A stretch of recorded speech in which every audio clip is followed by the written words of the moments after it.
Welcome to D.M.Keith. I'm Paul Woodford, a motoring presenter, and I'm delighted to be working with Dougal and the team here on an exciting new project that we're calling MovingMag. Over the next few weeks, we'll be producing a variety of content from right here at the dealership, a place that I know for a lot of you is a big part of your family's motoring story. For us, cars are not just something you buy, not just a way of getting from A to B. They represent us, they say things about us. They keep us and our family safe and entertained, and they get us to work on time, mostly. For us though at D.M.Keith, you are a big part of our motoring story, and that's why the content that we'll be producing as part of MovingMag on Instagram, on Facebook, on Twitter, and on our YouTube channel will feature you and people like you. We've always done things a little differently at D.M.Keith, but this is a whole new way of looking at local motoring content on social media, and we hope you like it. Welcome to MovingMag.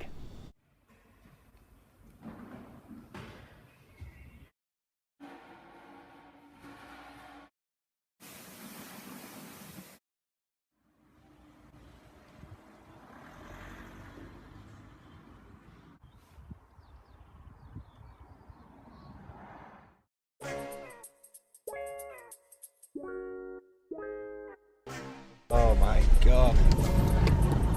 Altered line.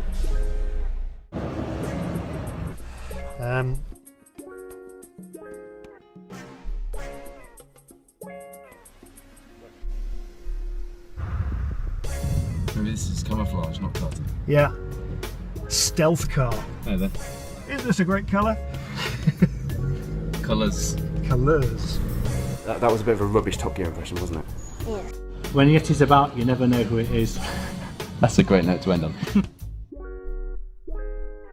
Coming up soon, we talk to the owner of a classic Skoda, and you might not think of this car as classic. It's very cool. But first, you might know that your car goes through a process called PDI, pre-delivery inspection, before it is delivered to you. But did you know that here at D.M.Keith we have an extra process which we do to make it a bit more thorough? It's right on brand as well. We call it the pre-delivery Yeti, the PDY. Here's a question for you. Do you really know what work goes in behind the scenes here at D.M.Keith to ensure your new Skoda arrives with the high standard of preparation you've come to expect? Shall we take a look? Hi Rob. Hi Dougal, how are you? Could we have the Yeti costume? Yeah, of course.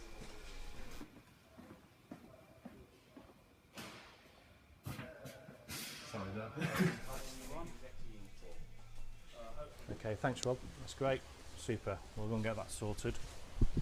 Right. Sam, it's not for you, Dougal. You didn't really think our managing director was the Yeti, did you?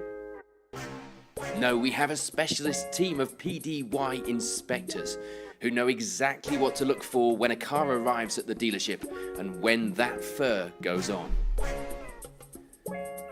We have an extensive checklist which includes all of the things you'd expect and a few things that you probably wouldn't. Of course, being a Yeti has its disadvantages, although Skoda could have picked a meerkat to represent the brand, and then we'd really have struggled. Next time you pick up your new Skoda from D.M.Keith and you think about complaining because there's some white fluff on the dashboard, think again. It's a sign that your new car has been prepared to our very high standards. And it's proof that Yetis are, in fact, not lint-free.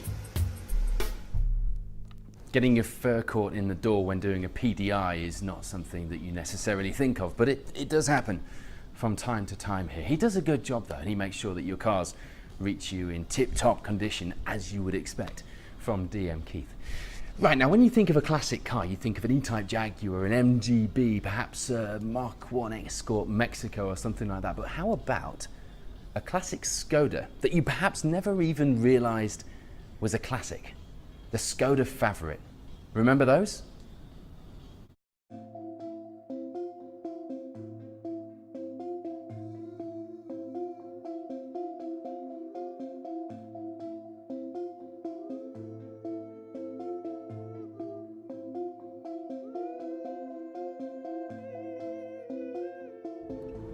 Okay, I'm joined by Ron, who's a member of the Northwest Skoda Owners Club. Ron, this Favourite that we're in, tell me about it. It's a 1992 136 LS, sorry. It's the top of the range, sunroof, radio cassette. Everything's totally original, 100%. It's done 22,000 miles from brand new, and as you can see, it sounds, and as we'll see in a minute, it drives like brand new. See, that's the thing that gets me. I do a lot with classic cars, but quite often they've been restored to be in this sort of condition. But even the stone chip protector bobbly paint underneath the back doors is absolutely minty fresh. Yeah. It's been well looked after. It's been service history with Skoda all the way through the years. It's 24 years old this year.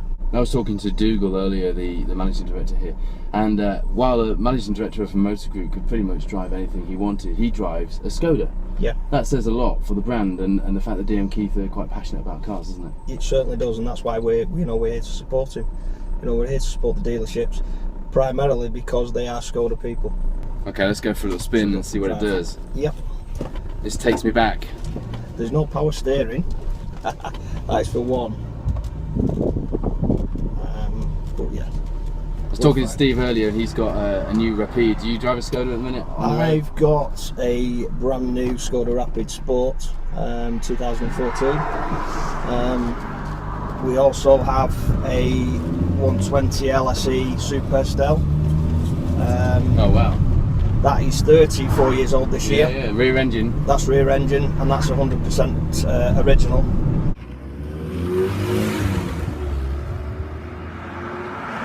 And if I decided I wanted a Favourite in this sort of condition, you just can't go and buy one. No.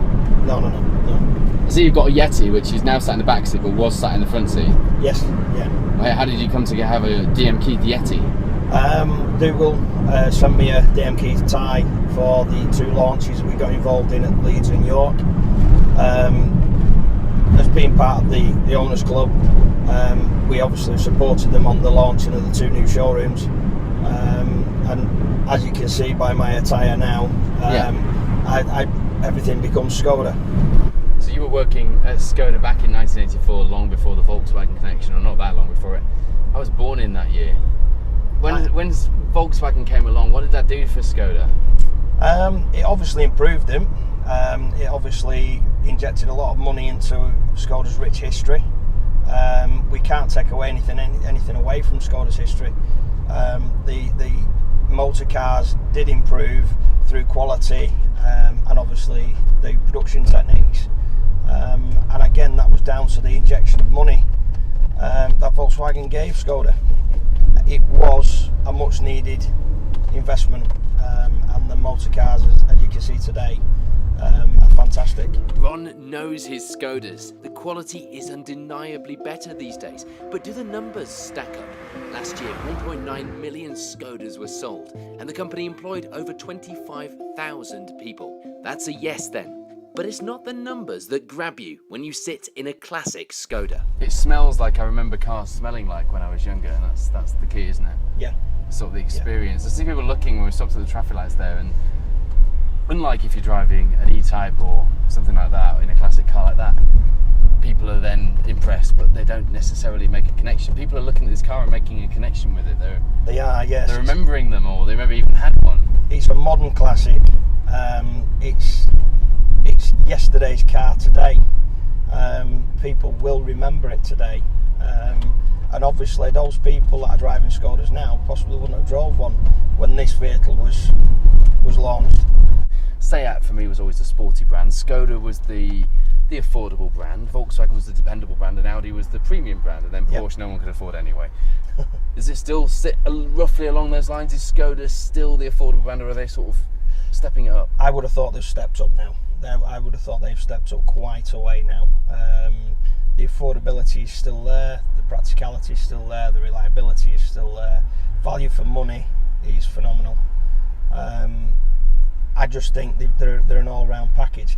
I think Skoda have got it right, and I think they have climbed the brands, and it shows it in this. People take a lot of interest to these, when they're at shows, and they, like you say, they realise what they used to drive around in. They've now got the motor cars to look at, but they also make that association with fabulous cars made by Skoda today. Well, thank you very much for bringing the car down to show us and for taking me out in it as well. I am going to look forward to getting in a car with air conditioning. It's great to see people getting so passionate about the Skoda brand, which of course here at D.M.Keith as well as Seat we are passionate about. And what a great car. I got dropped off at school in a Skoda Favorit and it didn't really feel like a classic car in those days, but you know what? It is a fully credible classic car now, and actually probably a very good investment. If you do end up buying a classic Skoda of any kind, we'd love to hear from you. Actually, talking about passionate people, that is what we're all about here at D.M.Keith. Here are a few people from both sides of the divide, customers and our own people, to talk about just that. It was like, you know, in some ways Dougal's dream to have this kind of showroom, and here we are fulfilling his dream, which is fantastic. Yetis, Octavias, Fabias, and I'm on a Rapid at the moment, and I've never had a problem with any of them. The D.M.Keith family, it's basically family values and everybody's a part of it. We don't have departments, we don't have separate departments, everybody works together. Get a pink. She wants a pink car. You gone shy? In comparison with Volkswagen and Audi now, people are choosing the Leon quite comfortably over those brands, and they absolutely adore the manufacturer that we work for. I'm going to say 4, 5, 6. 6 years, yeah? Does that work? 6 years he's been with the company, but I would imagine that from birth, Yeti, you've been with Skoda. Yeah. I've been in the Yeti, but not in the costume. They've not got me into that yet. I've been coming to D.M.Keith for a number of years. Always had good service. In fact, I bought all my cars off Dave since 2004, so I could keep coming back. Such a big new dealership it's the first time I've actually been here, and I'm very impressed with it. When people come in, they just find it fantastic. You know, compared to our old place, which was great, but a bit old school. The new building, the customers found it absolutely fantastic, state of the art, especially the light and airiness of the place. I just think it's fantastic. I mean, in total we bought 8 cars, I think now. And my 90-year-old son is also buying a car on Tuesday. It's a really tightly knitted group. Definitely everyone really gets along well. You can tell that it's a family-run business. I've got a son that's obviously getting a car from here, and now we've got a 19-year-old and a 3-year-old. We have 2 reasonable sized cars rather than a bigger one because he drives himself everywhere. Come see. It's just because of the service, and you always know what you're going to get when you come here. So, and you always get a smile on their faces, and you know, no matter what you're feeling, you come here, they make you feel good. Now, hopefully you're watching this MovingMag instalment because you're a petrol head. I'm a petrol head too. I'm a motorsport presenter presenting rally and races around Europe, from the BTRDA Rally Series to the WRC and events like Goodwood Festival of Speed. A bit like my next guest, who joins me in a tartan-wrapped Citigo. It's D.M. Tanner, commentator of football and motorsport events around the country. You might just recognise his voice. What would happen, I thought, when we put 2 motorsport commentators together in a tiny little tartan-wrapped car? Here's what happened. So this is D.M. Tanner, who is a commentator, previously for the BBC for 5 Live, and now commentating on motorsport, among other things, which makes it quite a good tie-up. 2 motorsport commentators Still doing inside 5 Live, I should say. Still doing 5 yeah. Live. Just a freelancer these days. Just a freelancer these days, but all It I sounds can like do a is talk. motorbike. Yeah. So you drive a Seat Leon FR on the road. Yep. So I picked a car that was completely unlike that.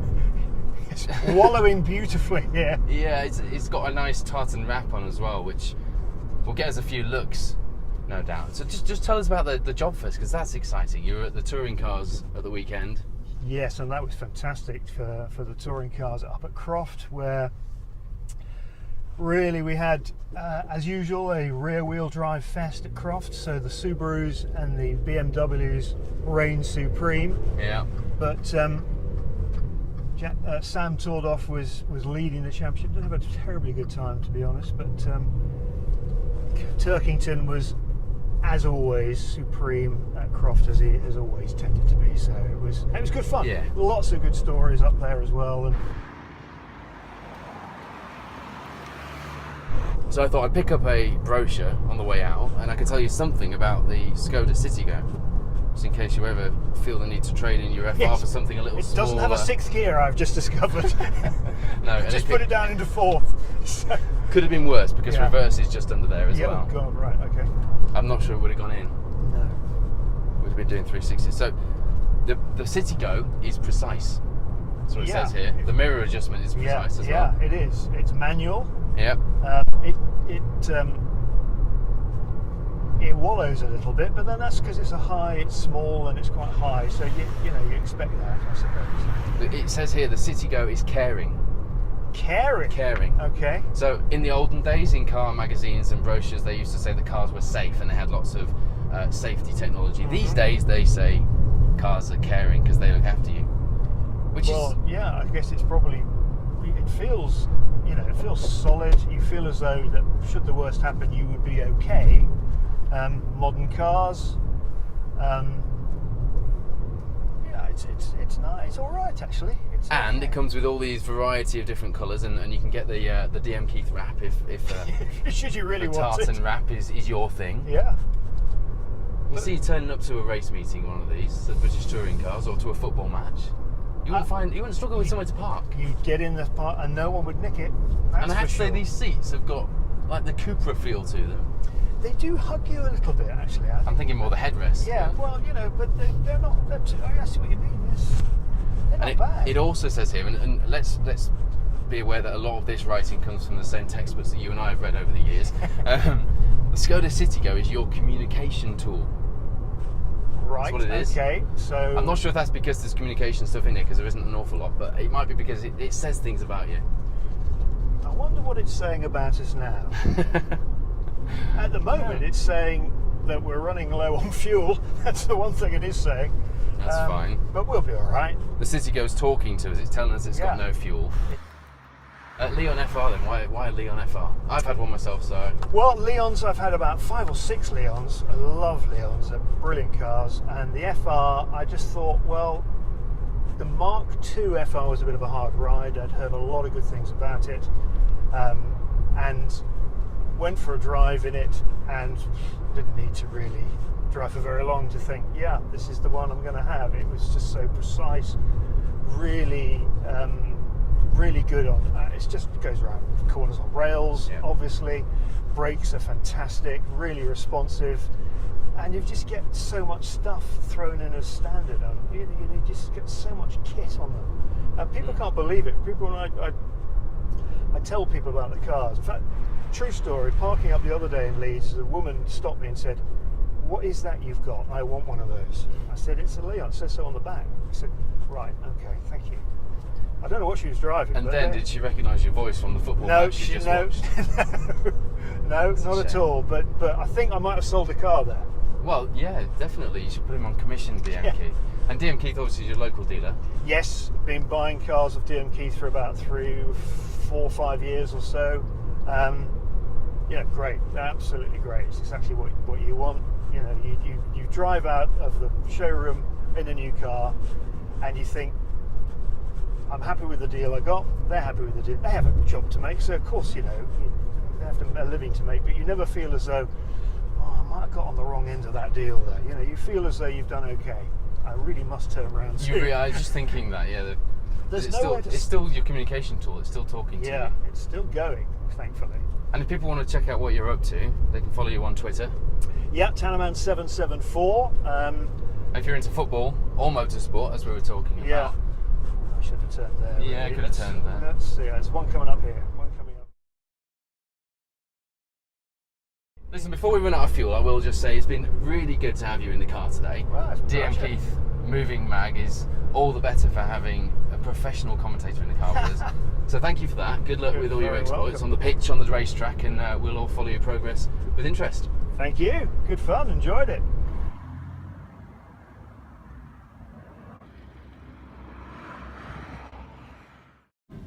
One of the things we're very proud of here at D.M.Keith is the loyalty of our customers, not just to the brands of cars that we sell, but to the company itself and to our people.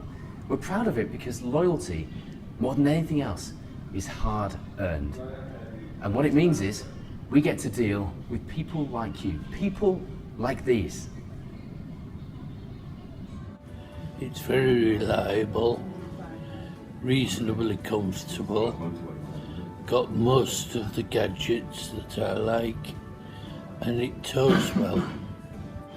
Yeah, we had a Superb, and then we've got a Yeti now. First time we ever came, we were talking to David, and I found him very helpful, and he didn't push like he expects salesmen to push. Good advice, not honest advice, which we get here.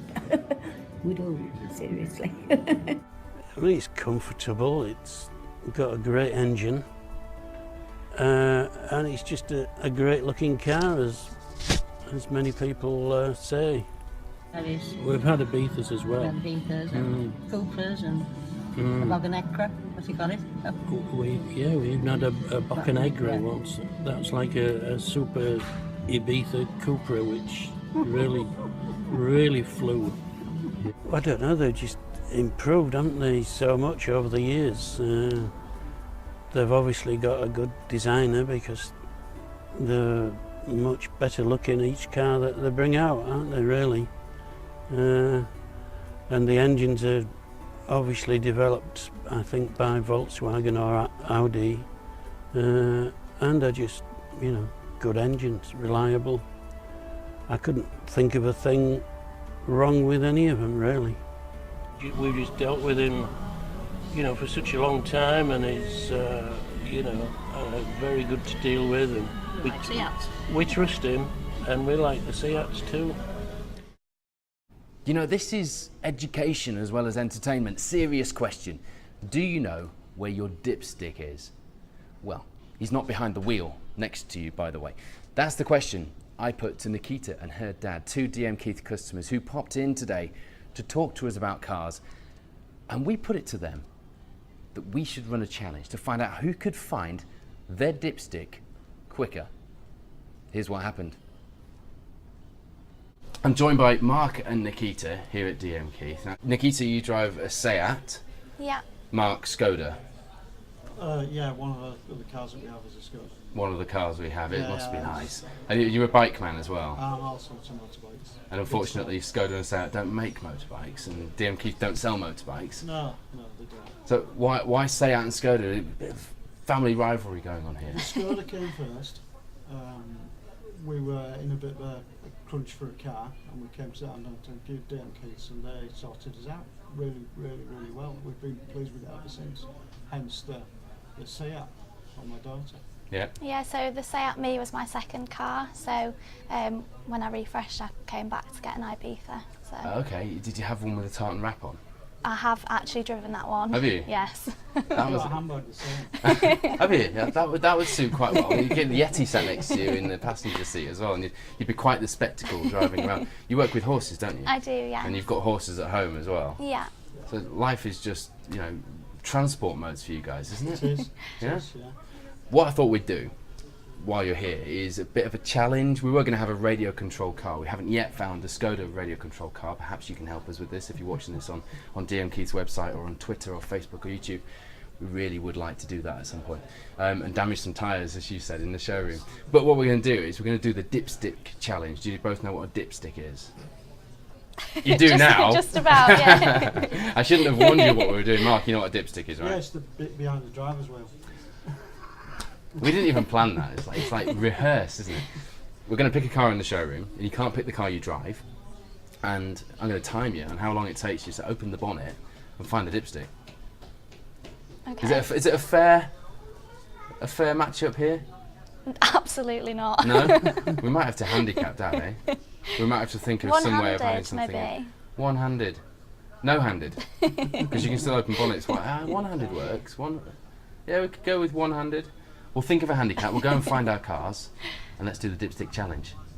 Okay, give me a thumbs up if you're ready, Nikita. And I'll press the start. You know what you're doing? Got to find the bonnet pull, get the bonnet open. I'm really competitive now. Okay, all right, getting competitive. That's good, right? Okay, 5, 4, 3, 2, 1. Find the dipstick. Nikita has had a say at me before, so she knows exactly where to find the dipstick. And as she didn't know what the dipstick was before she came here, we thought it'd be only fair to let her have a car that she's actually owned. Struggling a bit with the bonnet stay there. She found it, Mark. Where is he? You would, of course, expect the Say At Me's dipstick to be easy to find. It topped the list this year for the best new driver's car. Okay, so we found a car. Nikita, you picked your dad a car. A Skoda Yeti. You got a Skoda Yeti, and there must be another way to handicap him, seeing as that he's bound to do it quickly because he knew where the dipstick was before he arrived. Can you think of a way? Either one-handed or one-legged, I'd say. One-handed or one-legged, Mark? Or a slippery floor, one-legged, yeah, thank you very much. How about we start him in the other dealership next door? Yeah, that's fair, I'd say. That adds to your time, Mark. It does. He's still looking confident. Okay, so Mark's got 19 seconds to beat on the Skoda Yeti on our dipstick challenge, which would have been a radio-controlled car challenge. By the way, we're still looking for one. Nobody's come forward since we started filming this, so let us know. Should we set him off? Yeah. Okay, get in your position, Mark. Right, here goes. Mark's starting in the Seat dealership here at D.M.Keith. He's got to come through to Skoda and find his Yeti. Mark, I say 5, 4, 3, 2, 1, and you go. I love the fact that they let us play games in the dealership while the hard-working D.M.Keith team are selling cars. I'm sure we asked permission. We did. I'm sure we did.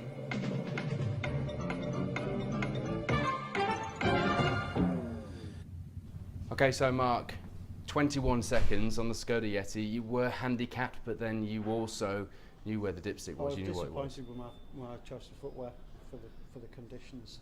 I suppose, yeah, being a bike man, being into your racing bikes, you're going to need to pick the right rubber for the. This is true, yeah. We just had not enough contact surface area. Does that sound like excuses to you, Nikita? Definitely. So, Nikita, 19 seconds. You're the winner of the inaugural, the very first D.M.Keith dipstick challenge. That must make you really proud. I'm so proud, yeah. Even though you picked a car that you should really have known where the dipstick was on. But importantly, she'll know where to check the oil in the future, Mark. If she changes the car back to a See At Me. You might have to show how it works on the Ibiza as well. Yeah. There you go. If, like Nikita, you didn't know where your dipstick was, you now do. Perhaps you can come in and play the dipstick challenge yourself here at the dealership on the next instalment of MovingMag.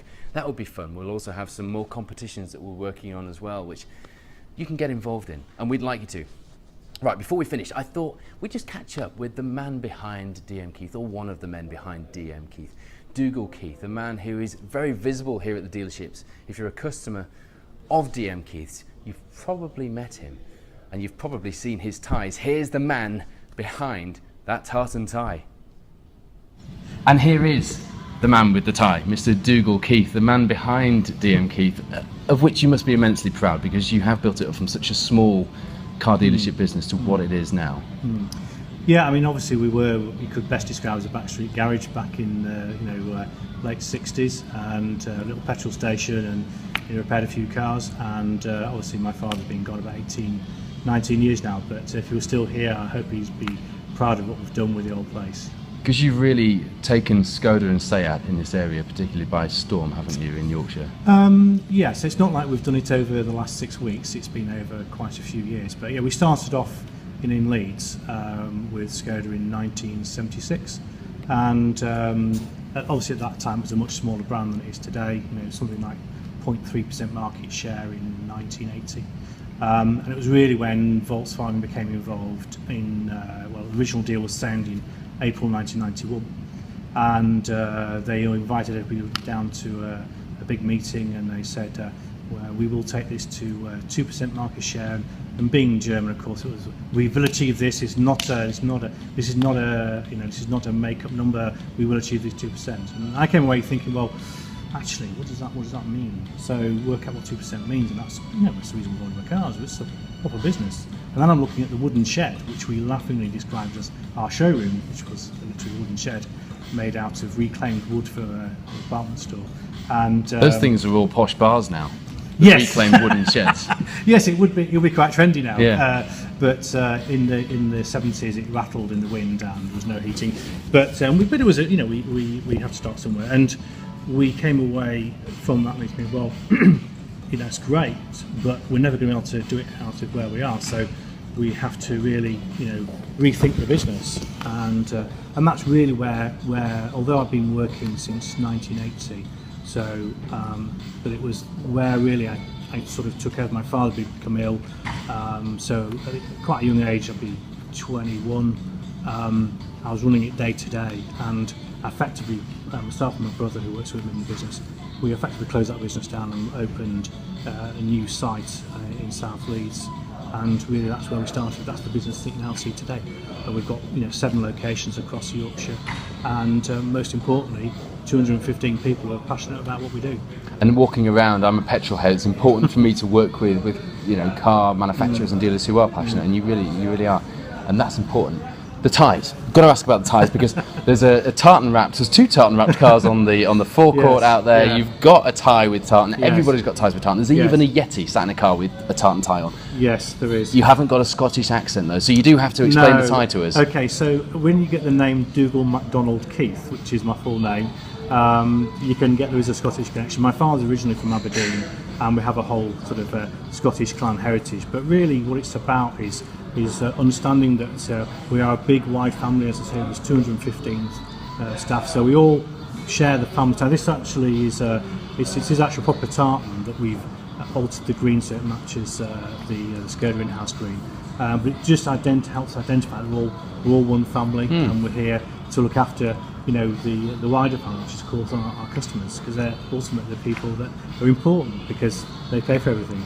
That's Dougal Keith, the business, Dougal Keith, the tie. Dougal Keith, the man. You're into planes. You're into Cold War fighter planes, which is quite cool. I always like to know what's behind people who are in business. I mean, obviously, I'm a petrol head as well. Of course, you would expect that. I've been around, cars all my working life.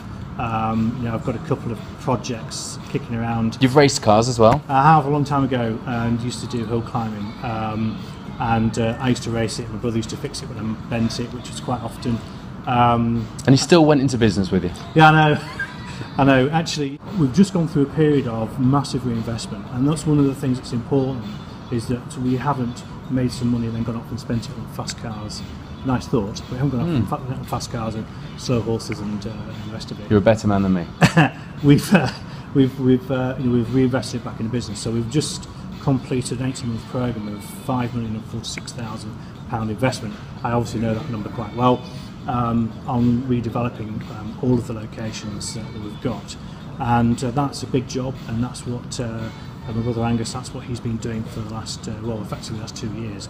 We're just getting towards the end of that now, so we have another job lined up for him. You mentioned the fast car thing, which is interesting, because I speak to people that are in charge of big businesses, and I imagine the cars that they drive. As I drive in, I think, as a driver, there's a Range Rover kind of a guy, maybe he's a Ferrari kind of a guy. You drive a Skoda, and that says a lot, actually, about your brand. And they also have. I mean, if I'm either driving a Skoda or a Seat, I genuinely love the product. I think we have a unique combination of not just quality and but technology. I mean, the cars we're talking about today, the car that I'm driving at the moment, Skoda Superb, it's got just as much kit as anything else, built to a fantastic quality standard. And the only thing on the car that isn't expensive is the badge. I had to go the other day up to Glasgow for some reason, and took a petrol VRS Octavia. Fabulous car. Yeah. So you had a smile on your face straight away. Yeah, that's totally my kind of car. Yeah, that's a nice car. Seat Leon, I've had. So but I do like to understand the product, but I do genuinely really like the product, so that helps. I have to ask you one more thing before I speak to some of the great people we've got here for today, some of your customers who have popped in to see us, and even some Owners Club members with a classic Skoda Favourite. Never realised I'd be saying that one. I was good. I have to ask you one last question. Okay. The Yeti costume, which took a bit of getting here today, because no one really knows where it goes in between being used. Is it true that it goes home with you? Yeah, it's a secret Yeti. It's when Yeti's about, you never know who it is. That's a great note to end on. Thank you, Dougal. Okay, it's been great to meet you down here today, and we've got some fantastic people to talk to. Okay, thank you very much. We hope you enjoyed the first instalment of MovingMag, a series of motoring content all about local motoring stories and all about you. If you've got a local motoring story that you think would work well here, we'd love to hear from you. Simply get in touch with your local D.M.Keith store and we'll include you on the next series of content. Don't forget to subscribe to the D.M.Keith YouTube channel, follow us on Twitter, like the page on Facebook, and get involved on Instagram to see all of our latest content and to get involved as well. We'd love to hear your thoughts on social media. From myself, Paul Woodford, Dougal Keith, and the rest of the team here at D.M.Keith, thank you for watching. We look forward to welcoming you to one of the dealerships for a coffee very soon.